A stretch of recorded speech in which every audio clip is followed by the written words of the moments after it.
Ashamaa hordoftoota fi maatii keenya akkam jirtan? Nageenyi keenya bakka jirtanitti isin haa ga'u jechaa har'a barumsi keenya har'aa namni tokko moobaayilii keenya naa bilbili yoo jedhe moobaayilii keenya bilbillee yoo jenne akkamitti akka inni iccitii keenya moobaayilii keenya keessa deemuu hin dandeenye gochuu dandeenya yookiin immoo hiriyyaan keenya tokko moobaayilii keenyaan feesbuukii fayyadamuu barbaadata. Akkamitti hiriyyaan keenya kun feesbuukii qofa akka inni fayyadamu moobaayilii keenya keessa deeme aappii garagaraa akka hin banne akka iccitii keenya ilaalle akkamitti gochuu dandeenya? Yookiin immoo hiriyyaan keenya moobaayilii keenyaan tiktikoo fayyadamuu barbaada. Tiktikoo qofa akka inni fayyadamu moobaayilii keenya keessa deeme iccitii keenya akka hin barre akkamitti gochuu dandeenya? Hordoftoota fi maatii keenya mee waan kana ilaaluun duratti yuutuubii keenya subscribe share gochuu hin dagatina.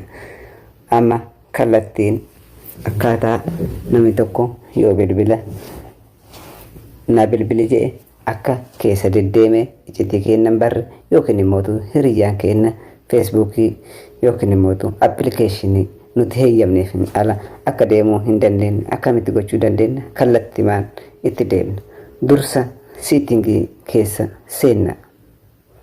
Siitingii keessa haala kanaan yoo seenne akkatti ol baafna. Biometric and security ka jedhu nu baasa. Moobaayilii tokko irratti biometric ka jedhu kun hin jirtu. Security ka jedhu qofa isinii baasuu danda'a. Yeroo kana isin biometric qofan barbaadan. Fakkeenyaaf bilbila kiyya irratti biometric and security jedhee naa baase. Keessan irratti immoo bilbilli waan gargar ta'eef security qofa isinii baasuu danda'a. Yeroo kana iddoo kana gadi cuqaaftan. Amma akkatti ol harkiftan ammallee bakka other security setting jedhu kana gadi cuqaaftan. Haala kanaan isinii baasa. Ammallee ol harkiftan. Harkatti ol harkistan. Pin Windows ka jedhu kana isinii baasa. Pin Windows kana kunoo cufaa jira. Amma moobaayilii kiyya itti bana'aa jecha. Amma kunoo itti bana'eera bakka tana jecha kunoo isinitti mul'ataa jira. Akkatti haala kanaan nu baasa jecha. Ammallee isima bakka pin Windows jettu kana gadi cuqaafna. Haala kanaan nu baasa. Lameenuu banamuu cheeggootanii ka jalallee ka gubballee banamuu isaa cheeggootanii haala kanaan kunoo amma cufaa jira akkatti bantan jecha lameenuu banameera ka jalallee ka gubballee banamee jira jechuudha. Amma siistamii keenya itti banannee irraa moobaayilii keenya itti bannee irraa jechuudha reedii ta'ee jira moobaayiliin keenya. Amma akkamitti itti fayyadamna? Mee akkamitti itti fayyadamna? Amma fakkeenyaaf nama tokko bilbilachuu barbaada. Bilbilachuu barbaade akkana goone bilbila keenya gadi xuqnee akkatti of duuba deebina. Bakka sarara dhaabbatu kanaa fi bakka qasti kana moobaayilii kamuyyuu ni qaba. Isin amma bakka sararri sadi dhaabatu kana gadi cuqaaftan akkatti. Haala kanaan isinii baasa. Yeroo kana gubbaa isii bakka kunoo bilbila fakkaatu tana gadi cuqaaftan. Haala kanaan isinii baasa. App information maal jedha?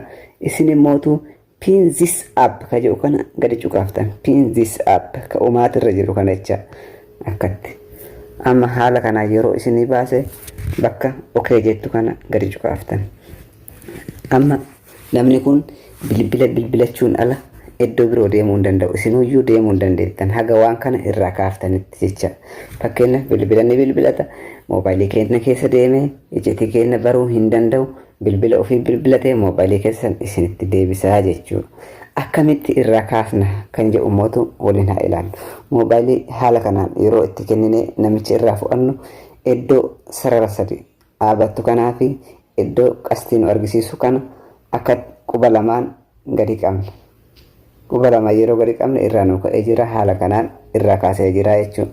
Moobaayilii keessan ni banattanii security isaa itti banattanii ni banattanii amma security kiyya ishaara waan banneef banamee jecha irraa ka'ee jira. Ani akka fe'etti amma keessa deemuu ni danda'a. Inni fakkeenyaaf immoo feesbuukii qofa akka inni fayyadamu akkamitti gochuu dandeenya? Fakkeenyaaf feesbuukii kiyya banee jira. Feesbuukii kiyya akkatti banee of duuba deebi'a.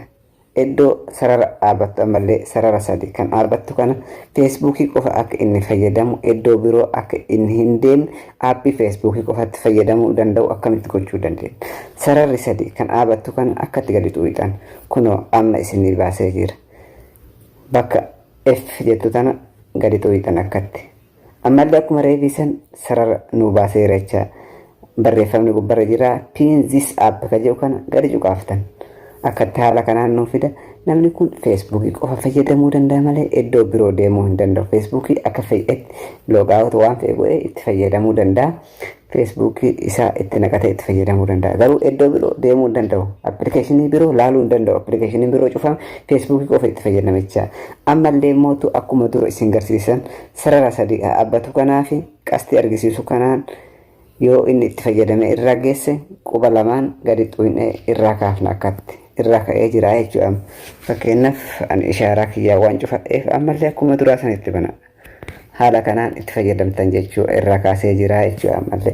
Aappii biroollee aappii kamiyyuu haa ta'u, waasaappii haa ta'u, iimoo haa ta'u, aappii kamiyyuu haala kanaan itti fayyadamuu dandeettan hordoftoota fi dhaggeeffattoota keenya. Barumsa birootiin hanga walitti deebinutti nagaan nu tura. Yuutuubii keenya sheer, laayik gochuu hin dagatina. Hanga barumsa birootiin walitti deebinutti nagaatti nu tura.